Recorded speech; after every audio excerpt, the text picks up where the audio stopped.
మన ప్రభువును రక్షకుడైన యేసు క్రీస్తు అతి శ్రేష్టమైన నామాన్ని బట్టి ఈ శుభవేళ దేవుని మాటలు వింటున్న మీ అందరికీ ప్రత్యేకంగా వందనాలు.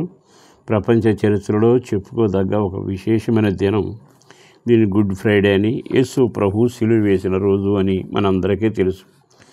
విశేషం ఏంటంటే యేసు క్రీస్తు లోకానికి వచ్చి జీవించి తన జీవిత యవ్వన కాలం ముందు సిలువపై మరణించడం, ఆయన తన రక్తం ద్వారా పాప పరిహారం కలుగచేయడం అనే చరిత్ర బైబిల్ ఘోషిస్తుంది. ప్రతి జీవికి పాపం ఉంది. ప్రతి వ్యక్తి పాపం చేసి దాని ఫలితాన్ని అనుభవించాలి. మరి అనుభవించాలి అన్నప్పుడు ప్రతి మనిషి పాపిగానే జీవిస్తూ ఉన్నాడుగా. పాపంలో జీతం మరణమని అందరూ ఎరుగుదు. పెద్దలు చెబుతున్నారు కదా, ఎవడు చేసుకున్న కారవాడు అనుభవించాలి అని. మరి అలాంటప్పుడు మనుషులు చేసిన అతిక్రమం, దేవునికి విరోధంగా వ్యవహరించడం, చీకటి కార్యాలు జరిగించడం, లోకానుసరమైన జీవితం జీవించి జీవితాన్ని పాడు చేసుకొని పవిత్రతను బాంధవ్యాన్ని చెడగొట్టుకొని తనకు తానే సాతాను సంబంధిగా మారి నాశన ఊబిలో నిలబడిపోయాడు. ఈ మనిషి తిరిగి మరలా దేవుని చేరడం కానీ పాప పరిహారం కానీ పొందడం చేతగాక చివరికి ఏదో మంచి కార్యాలు చేయాలని తలపెట్టి చేశాడు కానీ పాప పరిహారం కలగల. బైబిల్ ఏముంటుందంటే యోహాను పత్రిక 1వ అధ్యాయము 9వ వాక్యంలో చక్కని రాయబడింది. యోహాను 1వ పత్రిక 1వ అధ్యాయం 9వ వాక్యం, మనము మన పాపములను ఒప్పుకొనిన ఎడల ఆయన నమ్మదగిన వాడును నీతిమంతుడును గనుక. విన్నారా? మన పాపాలు ఒప్పుకుంటే ఆయన నమ్మదగిన వాడు నీతిమంతుడు గనక ఆయన మన పాపములను క్షమించి సమస్త దుర్నీతి నుండి మనల్ని పవిత్రులుగా చేయను. ఈరోజు ఈ మాట అర్థమై ఉండాలి. అక్కడున్న మాట ఏమిటంటే సకల దుర్నీతిలో మనిషి జీవిస్తూ ఉన్నాడు. చీకటి మార్గంలోనూ నీతి తప్పి విచ్చలుడిగా వ్యవహరించడం. ఈ జన్మ కర్మమిళితమైన పాపం మనిషిని నరకానికి ఈడ్చుకుపెడుతుందని తెలుసు.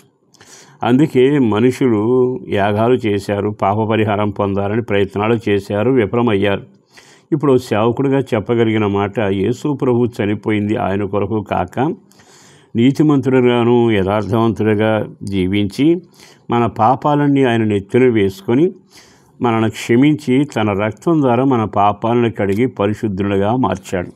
ఎందుకలా జరగకపోతే ఏమవుతుంది అంటే, దుష్టుడు పాప పరిహారం పొందకుండా మనిషి చనిపోతే నరకానికి వెళతాడు, యమగుండానికి. అగ్ని ఆరదు, పురుగు చావదు, యుగ యుగాలు అందులో కాలుతూనే ఉండాల్సింది తప్ప ఆపడం అనేది లేదు.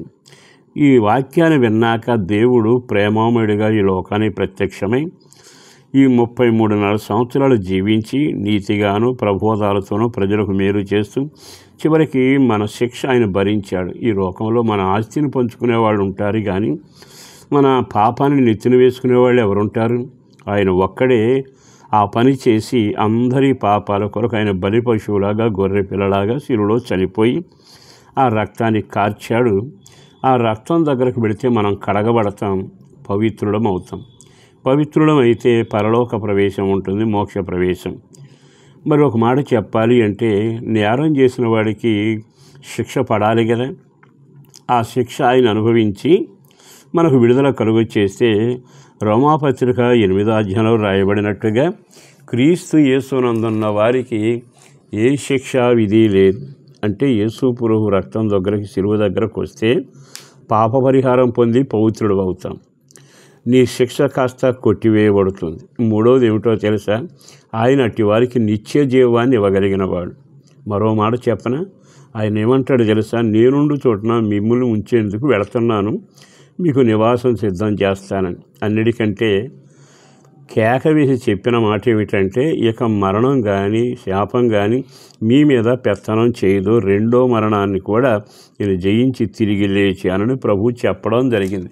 ప్రియ సహోదరులారా, యేసు ప్రభు శిలువ మరణం ఆనందానికిని శిక్ష కొట్టివేయడానికిని మనల్ని పవిత్రులుగా చేయటానికిని మనకి దేవునితో సమానంగా ఉండడానికి కృప కలిగి వర్ధిల్లేటట్టుగా ఆయన ఈ యాగం చేశారు. కాదులేండి, ఇవన్నీ నాకు అనవసరం అనుకుంటే మీ శిక్ష మీరు నెత్తుకుని పెట్టుకుని వెళుతూనే ఉంటారు. దానివలన చివరికి ఆత్మ నష్టపోతుంది. యుగ యుగాలకు దేవునికి వెలుగుకు దూరమై శిక్ష అనుభవిస్తారు. ఆ శాపం తప్పించడానికి యేసు ఈ త్యాగం చేశాడు. ఒక్కసారి ఆయన వైపు తిరిగి పాపాలు ఒప్పుకుంటే చాలుగా, క్షమిస్తాడుగా. పరిశుద్ధుడను ప్రేమమడి నా ప్రభు వందనాలయ. అపారమైన ప్రేమ కొరకు ధన్యవాదాలు. బిడ్డలను జ్ఞాపకం చేసుకుని దీవించండి. అందరికీ పాప పరిహారం కలగాలి. అందరూ ఆనందం సంతోషంతో ఉండగలగాలి. నరకం తప్పించబడాలి. మోక్ష ప్రవేశం కలగాలి.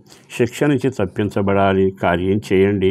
కుటుంబాలను, పెద్దలను, పిల్లలను అందరినీ దీవించి భయంకరమైన పాప జీవితాన్ని నుంచి విడుదల పొంది మోక్ష ప్రవేశానికి దీవెనకరంగా ఉండడానికి కార్యం చేయమని యేసు పరిశుద్ధ నామాన ప్రార్థించి విన్నవించి వేడుచున్నాం తండ్రి. ఆమేన్.